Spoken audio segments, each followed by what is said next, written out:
It's time for story time. It's time for story time. Come on, friends, and join me now. It's time for story time.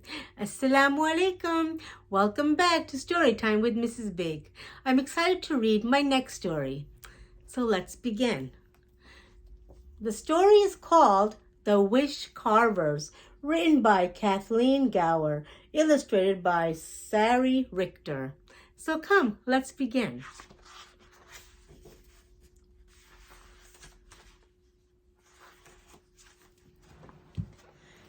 Day after day, week after week, month after month, Fay and her brother Eddie carved and painted. They sold their carvings at the village market every Saturday.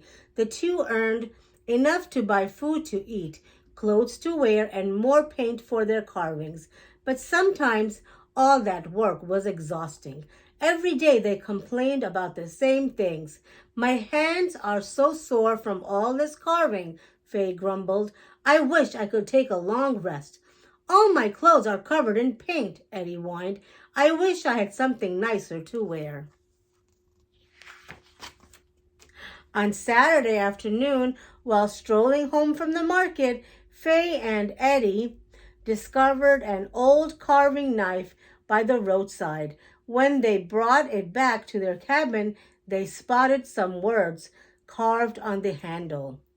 Fay read them out loud. What's carved with me will come to be. Do you suppose that's true? Eddie asked.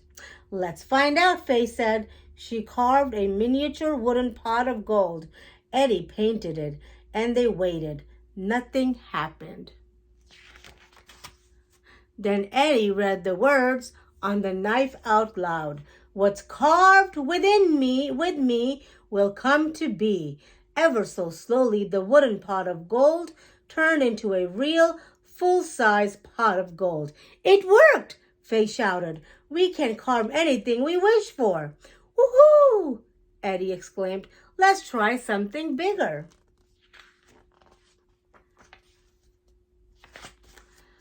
Fay scratched her head. I know. I'll carve us living in a large stone cottage, then you can paint it. As Fay carved away and Eddie painted, they chanted, What's carved with me will come to be. By sundown, they had crafted their cottage. It was so perfect, Fay was positive she saw a light flicker in one of its windows. She quickly set the carving by their bedroom door and hopped into bed. The next morning, let's find out. Fay and Eddie awoke to find themselves inside a huge stone cottage. Yippee! Eddie squealed. The magic worked. But when Fay and Eddie crawled out of bed, they discovered their pot of gold had disappeared, and there was more work to do than ever. There was more house to be cleaned, more garden to tend, and more firewood to be chopped. Soon Fay's hands were sorer than ever, and Eddie's clothes were dirtier than ever. This place is much too big, Eddie moaned. How can we ever keep up with all this work? Fay said. I know. I'll carve us living as king and queen in a lovely fairy tale castle with castle helpers to do all this extra work for us. Good idea, Eddie said. At least we won't have to do work so hard. Again, Fay carved away. Eddie painted, and together they chanted, What's carved with me will come to be. By the day's end, they had created their castle. It was so realistic, Fay was convinced she saw one of its towers sparkle. She stood the carving up against their bedroom door and climbed into bed. Just before sunrise, clatter, clatter, swish, swish, chop, chop, Fay and Eddie awoke to find themselves inside a giant fairy tale castle with many castle helpers cleaning, gardening, and chopping firewood. Sounds like our castle helpers are already busy, Fay said. I guess we'd better get to work too, Eddie sighed. Fay and Eddie were barely out of bed and dressed when tourists started lining up to tour their beautiful castle. How will we ever cope with all these people? Eddie asked.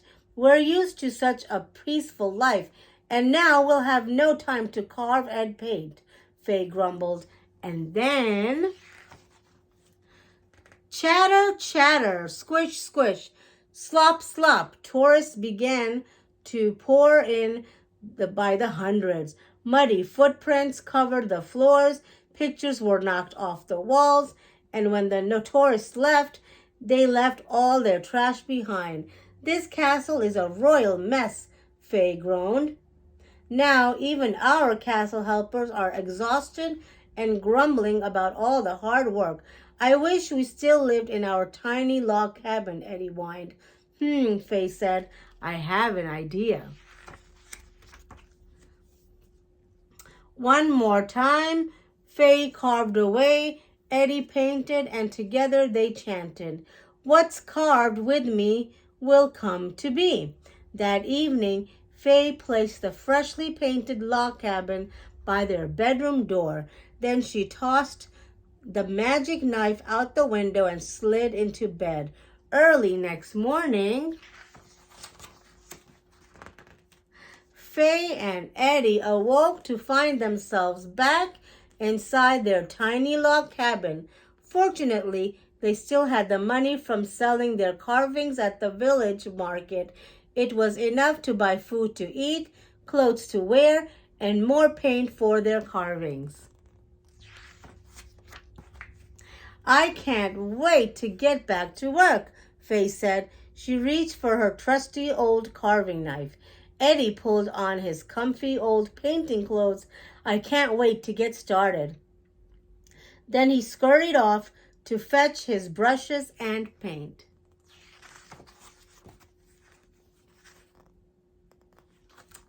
The end. What a delightful story.